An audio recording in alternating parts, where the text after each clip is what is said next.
20 फेब्रुवारीला एक दिवसाचे विशेष अधिवेशन बोलवण्यात येणार आहे। या संदर्भात विश्वसनीय सूत्रांकडून ही माहिती मिळतेय।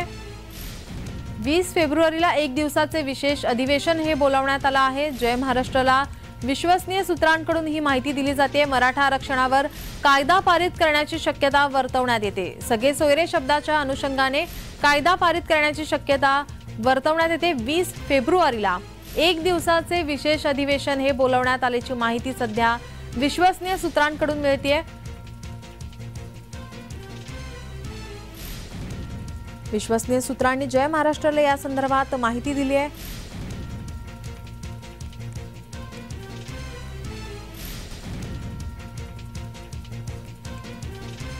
मराठा आरक्षणावर कायदा पारित करण्याची शक्यता आहे। सगळे सोयरे शब्दाच्या अनुषंगाने कायदा पारित करण्याची शक्यता वर्तवली जाते।